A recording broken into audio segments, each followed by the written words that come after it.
And we are back. Thank you for joining us. This is the InfoWars Nightly News. I'm your host, Darren McBreen. And joining us now, live via video Skype, is investigative journalist, InfoWars contributing editor, and vaccine researcher, Curt Linderman Sr.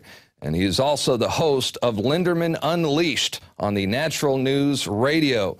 And Curt is here to talk to us today about some important developments that are going on in the state of Connecticut, where House Bill 5117 was introduced to combat genetically engineered foods. It had a tremendous backing and support by the people of Connecticut.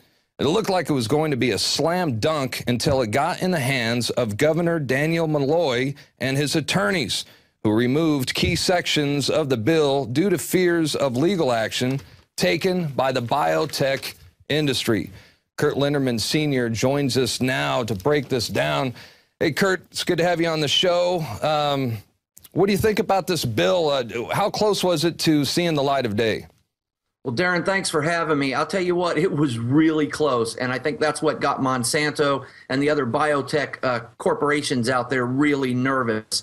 It was so close because 85% of the Connecticut legislature was in favor of this bill. 90% of the public, which is what we see all across the country, 90+% of the American people want to know, even if they're not against GMOs in their food, they would like to see it labeled. It's a no-brainer. They knew it was going to happen, so Monsanto had to do something about it. Well, and this would require labeling of GMO ingredients, am I right? Well, yeah, the bill had a number of different parts to it, but Section 2, which was essentially the only part that was removed by Governor Malloy, was the part that talked about labeling GMO foods. Now, that would have been devastating just because no food company is going to just label foods for one state. So that would have made them relabel all the foods across the country, essentially. So this was going to be a big deal. So that was the only part that was removed. It was the part about labeling of GMOs. So sure, it would have been a domino effect. And what probably happened, it was close to being passed. But then the governor, behind closed-door sessions, him and his attorneys, along with probably maybe attorneys from Monsanto, basically they got bullied by the biotech industry. They wussed out, and the bill's going nowhere. Well, I'm going to tell you what, and I'm not afraid to say this one bit. One of two things happened: either the governor's a coward and just kowtowed, or he's a lot richer right now, because I think he might have gotten paid off. That's a very distinct possibility. That's my opinion, though. Well, this gives, people the right to choose what ingredients they want in their foods. Obviously, if they see GMO ingredients, they have a right to decide, what they want in their food. I'm surprised that this was blocked. But tell me, who was behind the bill? How did this get started? What are the origins of this thing? Well, I'll tell you what, it was all started by Connecticut Right to Know, and all of our good friends, the Institute for Responsible Technology, Jeffrey Smith, is really behind all of this. And it's going to, in a number of states, they're trying to do this. They're trying to do it in California right now, labeling bills, a bill to label GMO foods. And we really thought in Connecticut, and I'm not a resident of Connecticut, but I did some interviews with some of the key players there, and it really looked like it was a no-brainer. It was going to happen until these shenanigans behind closed doors happened. And that was what the real spit in the face was it wasn't done, the way the American citizens expect it to be done, by vote, yay or nay. It was done all behind closed door, and they basically just took out the part that they really didn't want to see on the bill. And then they can act like, hey, we didn't do anything to the bill, but take out a little section. But it definitely took out the entire intention of the bill. Yeah, that was the meat and potatoes of the whole thing. And I understand that they had plenty of signatures. They were feeling pretty good about themselves. They were feeling pretty good about their chances, and they had faith in the system, but then they got slammed by the, a rogue governor of Connecticut and the biotech industry. What's next? What's their next move? How are they going to try to combat this from here? Well, they're going to try to reintroduce the bill, is my feeling. I'm waiting for the session to end before I can talk to some of the real key players within the politics end of it, the sponsors of the bill and what have you. They're trying not to cause a big stir until after the session is over. And I do believe fully that they're going to try to reintroduce this bill. And the one thing in particular that I feel is going to happen is there's a number of citizens out there that are really angry, and they might just have a new governor by the time that the bill is reintroduced, because that SOB needs to get out. Well, let's hope so. And, you know, I was checking out your article that you posted on Infowars.com recently about this. It says in the article that this illustrates once again that big agriculture has total control over local, state, and federal governments, and that the weak and morally twisted officials that reside over them. And I couldn't agree with you more. You know, you also on that same article, I believe you put up there where they could actually contact the governor. You've got his email address, his phone number. Maybe we could put that up, Rob, and show people that as well.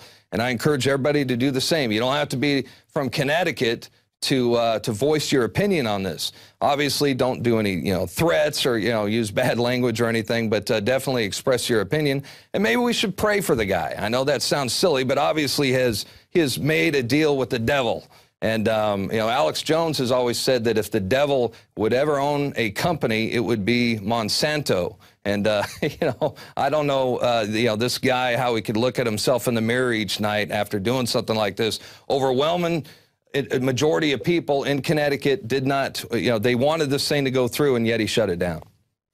Yeah, Darren, I'll tell you what, and the reason that I wrote it like I did as far as local, state, and federal government is you've got everything from these governors that are trying to twist and take out parts of bills and work with Monsanto, right on up to President Obama, who said he was going to want to label GM. That was one of his promises, was to label GMO foods. And what's one of the first things he does? He nominates Michael Taylor, who's a former vice president of Monsanto, to be in charge of food safety, for God's sake. It's just ridiculous, the ownership that Monsanto has with the government. Well, nobody should be too surprised about all that. I think we could see that coming a mile away. But, hey, I want to switch gears right now. Let's go switch gears and talk about medical tyranny, which you're an expert in. And you're one of the leading experts in vaccine damage. Unfortunately, you learned the hard way. I understand your youngest son was vaccinated and got hurt by a vaccination. Could you briefly tell us what happened with your son, but I actually, and elaborate on that, tell us how you were able to reverse much of the adverse effects from the vaccinations as well. Well, my son was vaccine injured at 20 months of age. A lot of people know the story already. Walking, talking, beautiful blonde hair, blue-eyed baby boy, walk him into the pediatrician's office, gets his vaccines, high fever. Next thing you know, constant crying, constant diarrhea for 4.5 years, totally ill, failure to thrive. And we finally realized what it was long after the statute of limitations, which, would you believe it or not, are involved with vaccine injury as well. And we just met up with the right people, particularly at Autism One, which is a big conference that's held actually the weekend after this weekend in Chicago. And our first conference there, we met a lot of other people, a lot of doctors that said there's hope. And we started listening to these doctors and these nutritionists and started working with homeopaths and naturopaths. And our son is now 65% recovered, and he's getting better every day. Well, that is certainly some good news. And what do you think about reports that we're getting that doctors are actually firing their patients for parents who refuse to vaccine their children? The doctors are firing their patients. Have you heard about that, and what do you think about that? Yeah. Well, what's ludicrous about that is, how in the heck is it that I pay you for services and you can fire me? No, I fire you. When I'm the one paying the bills, I'm the one that fires you. That's what I say. Two could play at that game. If you have a doctor that's going to insist on injecting, your family with poisonous vaccinations, you could fire them. And more doctors are starting to lean our way, and the more doctors that we fire, these other doctors will start to emerge in the process. Hey, look, I got an article I wanted to share with you, and I understand you might know a little bit about this. I just learned about this recently. California Assembly bill focuses on skipped vaccines. And it says that parents would have to take a trip to the doctor's office before opting out of vaccines to their children. Parents who choose to send unvaccinated children to school must present a signed waiver from a physician stating that they have been informed about the benefits and risk of immunizations, blah, blah, blah, and the public health consequences of opting out. Oh, my God. What do you think about that? Well, this article is really misleading, and the primary reason why it's misleading is because they're making it sound like you go to your doctor to get a medical exemption. What they're not telling you here is it's not the medical exemption that we're talking about. Now, they don't have in California a philosophical or religious exemption. They've kind of morphed it into one. Call it a PBE, or a personal belief exemption. That's okay. Right, that's right. And so basically what they're trying to do is say, if you have a personal belief as a parent that your child should not be vaccinated, somehow an allopathic physician has to validate your personal beliefs or your religious or philosophical beliefs. That is just an affront to personal freedom. It's disgusting to me.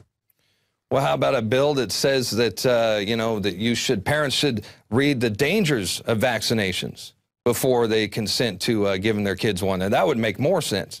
Well, and we actually have that bill here in Missouri, where I'm from. Yeah, I'm from the home state of Monsanto. In fact, I'm about an hour and 15 minutes north of them. And we actually have a congressman here that tried to get that bill put in, and it didn't make it to session. I'm talking with him now, and he's going to try to put it into the next session. But yeah, we actually have a politician here in Missouri that wanted to make that mandatory for children up to 7 years of age, and it didn't get anywhere. But yet this bill that says a doctor has to tell you whether they can validate your personal or religious beliefs, that's just sailing through everything. It's gone through the Health Committee, it's been through the House now, and now it's going into the Senate Health Committee, which means it's not very far away from the governor's desk.